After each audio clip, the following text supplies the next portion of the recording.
નમસ્કાર મિત્રો, હર હર ગંગે. ઉત્તરાખંડ એટલે દેવભૂમિ. દેવભૂમિ ઉત્તરાખંડની વાત જ્યારે નીકળે ત્યારે ચાર ધામના રક્ષક માં ધારી દેવીને આપણે ક્યારેય પણ વિચારી ન શકીએ. બદ્રીનાથ જતા રસ્તા ઉપર હરિદ્વાર ઋષિકેશ પછી જો કોઈ મોટું સિટી આવતું હોય તો એ છે શ્રીનગર, અને શ્રીનગર પછી આવે છે ધારી દેવી માતાનું મંદિર. ધારી દેવી મંદિર અલકનંદા નદીની મધ્યની અંદર વસેલું છે, અને કહેવાય છે કે માં ધારી દેવી એ ચાર ધામની રક્ષક છે અને બધાયની રક્ષા કરે છે. એ માં ધારી દેવીના આપણે દર્શને જઈ રહ્યા છીએ. ધારી દેવીનું મંદિર બિલકુલ રોડથી અંદર એન્ટ્રી છે, અને સામે નદીના બરોબર વચ્ચે માં ધારી દેવીનું મંદિર નદીની વચ્ચોવચ્ચ બનેલું છે.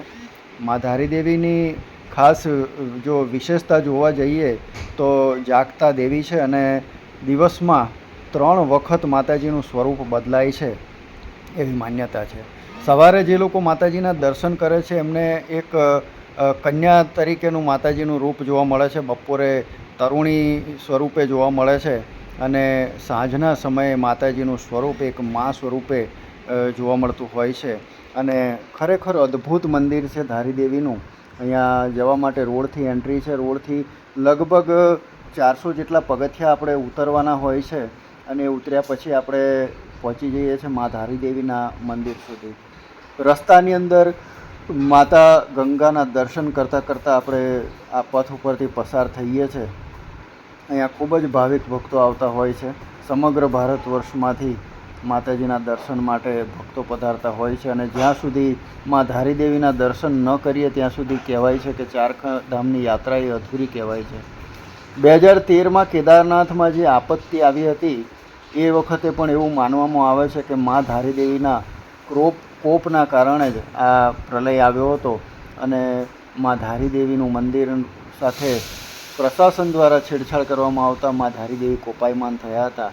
અત્યારે આપણે જોઈ રહ્યા છીએ કે ભક્તો માં ધારી દેવીના દર્શન માટે જઈ રહ્યા છે, અને ખૂબ જ સુંદર દ્રશ્યો આપણને જોવા મળે છે.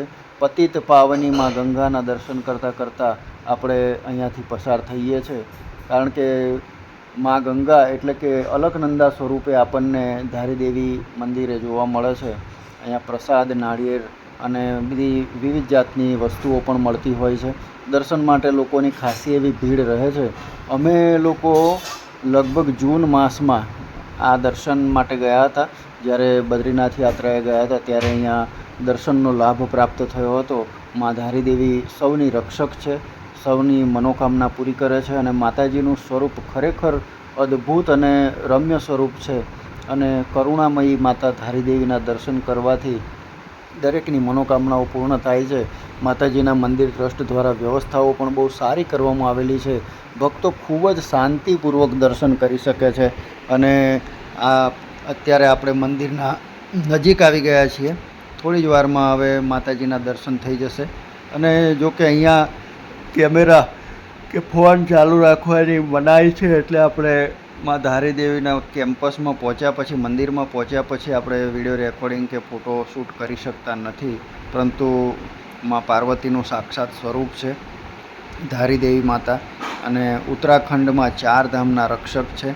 તો ખૂબ જ ભાવપૂર્વક દર્શન અમે કર્યા હતા, અને અમને પણ ખૂબ આનંદ થયો હતો દર્શન કરવાની અંદર, કારણ કે માતાજીના સ્વરૂપનું આ મંદિર જે છે એ જોઈએ તો બરાબર માં ગંગાની વચ્ચોવચ્ચ ગંગાના પટમાં બનેલું છે મંદિર. અને છતાં પણ વર્ષ દરમિયાન ઘણી વખત નદીમાં વિનાશક પૂર આવતા હોવા છતાં આ મંદિરની ઈંટ પણ હલી શકતી નથી. એવું ચમત્કારિક માતાજીનું આ ધામ છે.